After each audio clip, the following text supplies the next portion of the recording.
Once the transfer is cool to the touch, we can begin removing the transfer. Just look at how good that looks. If you're looking to spice up your blanks with some dope graphics, you've come to the right place. In this video, I'm going to share my 5-step process of how I transformed this ordinary t-shirt blank into a modern masterpiece. So whether you're already making custom tees or just starting out, this simple method can help you go from ordinary to extraordinary. Also, I'm going to be giving away this t-shirt for free to one lucky subscriber, so you're going to want to make sure you stick around until the end because I'm going to be dropping clues throughout this video. Now that we got that out of the way, let's jump right in. Before I get into the 5 steps, I wanted to share with you guys a quick story of why I started making my own merch. For the longest time, I've struggled with finding the right print shop. Most of the time, these places would require you to order 12 to 24 pieces at a time, which would end up being pretty expensive when you're just starting out. And to top it off, sometimes it would take 2 to 3 weeks until I got my order. Feeling frustrated, I decided to take matters into my own hands. I saved up, got myself a heat press, and learned that I don't need to rely on anyone but myself. So I'm here to teach you to do the same. Take back control and make things on your own terms. The first step to any creative process is finding your inspiration. Just take a look around you. Nature, art, movies, cartoons, even everyday objects can spark new ideas. Websites like Pinterest and Behance are a few of my go-tos when it comes to getting some good ideas. I also like to keep a sketchbook or a digital note-taking app handy to get my ideas down for those random moments of inspiration so that I can reference back to them later on. Just have an open mind and let inspiration flow through you. For this video, I wanted to create a Pokemon-inspired graphic tee. So what I did was hop onto Google and search for some images that I think looks cool. Whenever you're looking for images or graphics to use on your designs, you always want to make sure that you're searching for the ones that are high resolution, so that your prints look crispy clean. If you find that perfect graphic that ends up being too low in resolution, keep watching because I have a cool trick that you can use to scale up your low-res images and make them high-res. After looking through a few possibilities, I decided on this image of Armored Mewtwo. I really think it would look hard on a t-shirt. On a side note, be very mindful of using any type of trademark characters or logos on your designs if you plan on selling them. The last thing you want is to get hit with a lawsuit for illegal usage. This tutorial is only here to show you my process. Once you have a few good ideas figured out, it's time to put them down on any design software you're using. I personally like to use Photoshop for my designs, but you can use any program you feel comfortable with. So in Photoshop, I typically like to set up the artboard to a 16 by 20 inch work area. That's a pretty standard size if you're looking to do an oversized print. Set the resolution to 300 dpi and hit create. Since I'm planning to print my graphic onto a black tee, let's set the background color to black. The next step is to import the image that we've selected from step 1. Right-click, copy, and paste it over.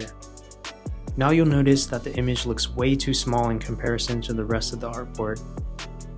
This JPEG image will definitely become pixelated if you decide to scale it up in size. So now I'm going to show you a little trick you can use for low-res images. I use this AI tool called Upscale. All you do is save the image you found online, upload it, and let Upscale do the rest. Works like magic. Once you have your high-res image, you can go back into Photoshop and paste it into your artboard. What we can do here is max out the height of the graphic to the artboard. This looks good right here. Now that we have our main graphic locked in, let's remove it from the white background. Photoshop makes it super easy with the Object Selection tool. All you have to do is select Object Selection Tool from the toolbar menu. Click on the object and Photoshop will automatically select it. Now all you have to do is cut the image out, delete the layer, and paste it back in. You can see that Photoshop did a pretty good job at selecting the object. You might have to go back and clean up a few spots it might have missed, but it definitely saves you a lot of time trying to use the pen tool to select the entire graphic. For this graphic, I wanted to add a few extra elements to really make it pop. So I went ahead and added these acid green brand elements. Oh, and by the way, I recently launched my new brand, Mind's Eye. If you're into Y2K rave aesthetics, be sure to check it out. I have links in the description below. I really like how the purple and gray hues complement the acid green so well. You might also want to experiment with the sizing and placement of the graphics. Don't be afraid to try something new. If it doesn't work out, you can always go back and undo. Whenever you're designing a graphic, it's important to keep in mind the size of your print. In this example, our graphic came out to be about 16 by 19. What I typically like to do is use cardboard or paper based on my print size, and what I'll do is place it on my blank to get a rough idea of how it'll look when it gets printed. You can always make adjustments to get it right where you want it.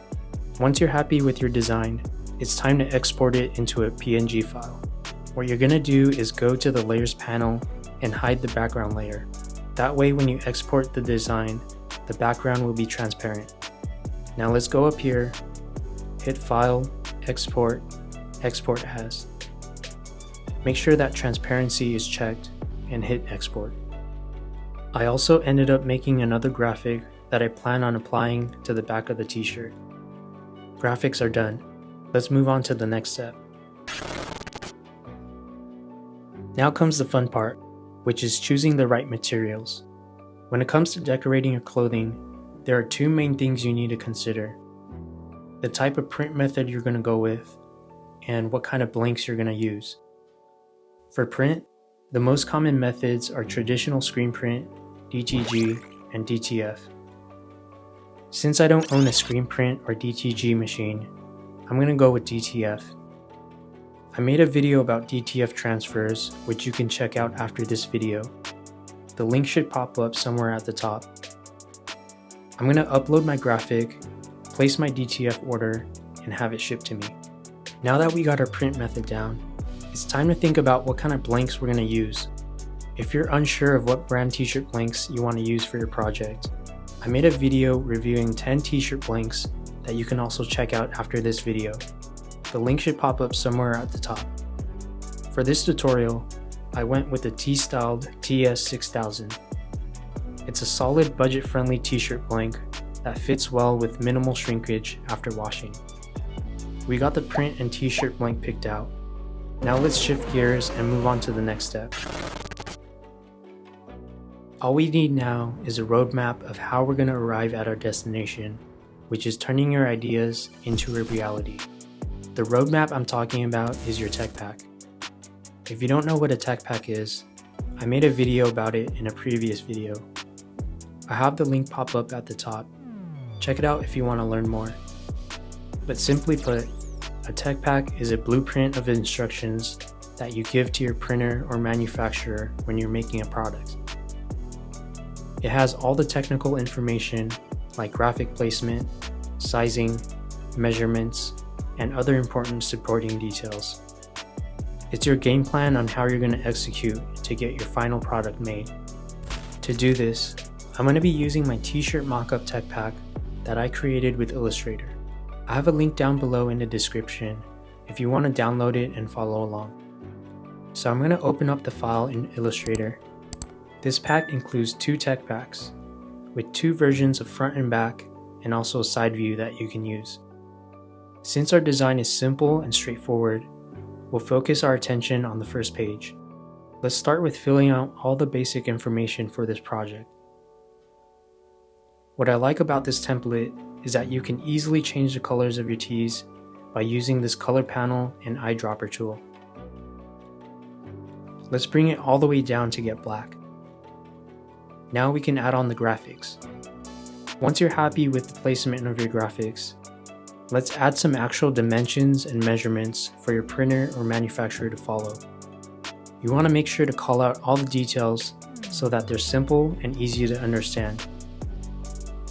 I like to label everything so that there's no confusion. This also lessens the back and forth communications between you and your printer or manufacturer, which will save you a lot of time and money in the end. The last thing you need to do in this step is to export the document into a PDF format to send to your printer or manufacturer.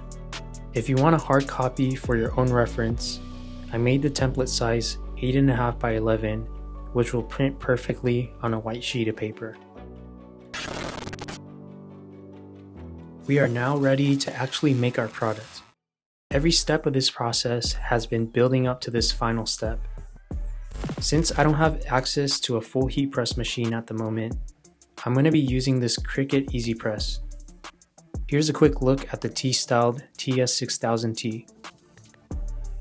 And here are the graphics. Let's start by setting the temperature and time on the heat press. It's always a good idea to preview your DTF print by laying it on top of your garment before heat pressing. It's not necessary, but this is just an extra step I like to do to make sure that everything looks good before the graphic gets applied. Now that the heat press is preheated, we're going to do a quick 10 to 15 second pre-press to iron out the wrinkles and get rid of any moisture in the fabric. Having the t-shirt dry and flat will give you the best results. It's now time to apply our first graphic. We'll start with the front and then work our way to the back. To make sure your graphic is perfectly centered, I like to use this technique where I match the ends of the transfer graphic from left to right and pinch it at the midway points at the top and bottom. These marks are now your center line. What I'll do now is draw an imaginary line from the center of the neck tag all the way down. All you have to do now is match the top and bottom pinch marks to the imaginary center line. The graphic is now centered. Referencing back to our tech pack, we wanted to have the graphic 3 inches down from the collar. So what I'll do here is use a ruler and measure 3 inches down. We got our graphic right where we want it. All I'm doing here is double checking that my graphic is straight by using this grid tool. We worked hard to get to this point. The last thing you want is a crooked graphic. Looks good. We are now ready to roll. Since the graphic is much larger than the heat press, we're going to work in sections. Here I'm putting my entire body weight onto the heat press to ensure a nice even pressure. There's been a few times when I didn't put enough pressure on the DTF transfer, and as a result, the graphics came out wrinkly and messed up. So make sure you're putting enough weight down when you're pressing. Of course, having access to an actual heat press would be your best option. Now that we have all the sections pressed, we have to let it cool down before peeling off the backing of the transfer. Here I'm using a cardboard envelope to speed up the cooling process. Once the transfer is cool to the touch, we can begin removing the transfer, starting from one corner and pulling away towards the opposite end. Just look at how good that looks. Fire! We're going to press it once more. This time I'm going to lay a Teflon sheet on top so that the heat press doesn't scorch the graphic. Boom! Done and done. Now repeat the same steps if you have a back print. Check it out, y'all. We just did that. We took an idea and turned it into a reality. Now you can call yourself a merch making machine. Transforming boring blanks into custom creations is all about unlocking your creativity and expressing yourself. I really hope you found value in this video because it took me a long time to put this one together. Drop me a comment or like if you learned something new, and consider subscribing because I plan on making more design, DIY, and review videos teaching you the skills you need to develop your own brand. Also, check out my websites for design tools, merch, and freebies.